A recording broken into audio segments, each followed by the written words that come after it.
first one. It's also the most obvious one. Storytelling has been part of branding forever, and it used to be advertising, right? Storytelling for companies used to be called advertising. Fake personas selling fake benefits. And now, thanks to social media and thanks to a change in a mindset of the next generation, I'm talking about millennials, I'm talking about Generation C, stories are real. Brand stories have to be real today. And that's why, in my eyes, and that would be a drum roll moment, I believe that the new advertising is actually branding. I believe that branding replaced advertising because now brands have to be real. Okay, first case study, most probably one you never heard of, I assume. They have a commodity product, which I hope I can still call fish a commodity product. I hope it's always going to be a commodity product, right? What Fishpeople Seafood does is they create no-thrills, chowders, bisques, bouillons. There's no celebrity chef. There's no packaging innovation whatsoever. It's just fish stew in pouches that you throw into hot water, and after a couple minutes you take it out and then you devour it. And most of the time what you do is you eat it by yourself, because as you can see on that packaging on the very bottom, it says serves one hungry person. So most likely the only thing next to you is a cell phone or a tablet, or a cell phone that looks like a tablet, which is pretty much how big cell phones are today.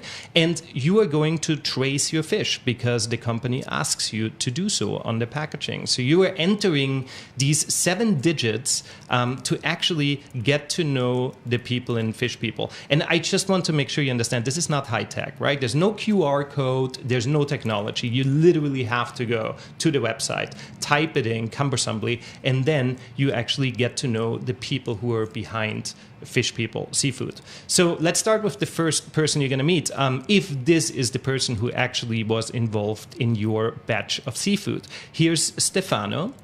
Stefano actually was the guy who lifted your fish, that's part of your pouch, out of the boat. Okay, so he is not a supermodel, even though he could be today. He's looking pretty sharp. But he took the fish out of Ryan's boat. Here's Ryan. He's a good-looking guy. He's a good motion shot, I think. Maybe Chris would appreciate that. I think it's very candid. And the two of them were fundamentally part of getting you the food that you have in front of you. So that's pretty romantic. And in the end, you also get to know what's most important. You get to know the exact location where your fish was actually coming from. So you know that on this date, at this time, I don't know, like right off the Vancouver Islands, these guys, Stefano and Ryan, of course there are more guys and maybe gals, part of this crew, they got the fish onto the Sunset Charge, which is Ryan's romantically named boat. And once you actually plug that code into the computer, and once you actually start getting this story, you really are hooked, and that is a pun, on the brand, right? You're absolutely hooked on the brand. And again, there's nothing new to the company. It's just fish stew. But because of that story that they're telling, you feel 100% at ease with the product, and you know people actually really care. All right, what are the commandments? Like, what do you have to do? If you feel like story is at the heart of your company, it's at the heart of your client's company, well, first of all, look back. Right? Like, look back, because story is in your roots. Or if you're working for clients, it's in the roots of the founder and co-founder. Interview them, right? Like, see, what was that passion? What was the big vision? Like, why does there need to be yet another company in this world, right? I mean, the world does not need more products. Right? The world does not need especially more commodity type products. But if you have a story, and if there's a reason for people to connect with you over it, make sure you keep talking about it, right?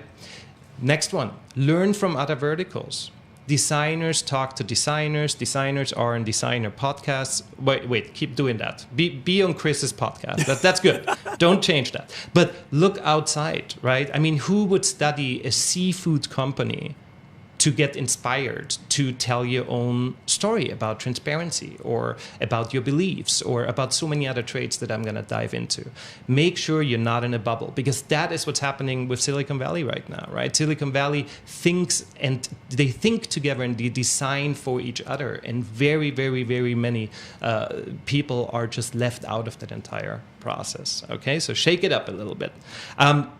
If your story is as strong as Fishpeople Seafood story, then make it your positioning. This could turn into your brand positioning. And I know Chris talks a lot about brand positioning. I do as well. It's so important. In the end, it's just one sentence. It's one thought. It's 3 words, right? And for Fishpeople, it's already in their name. Fish and people, this is what we're about, right? It's bare bones.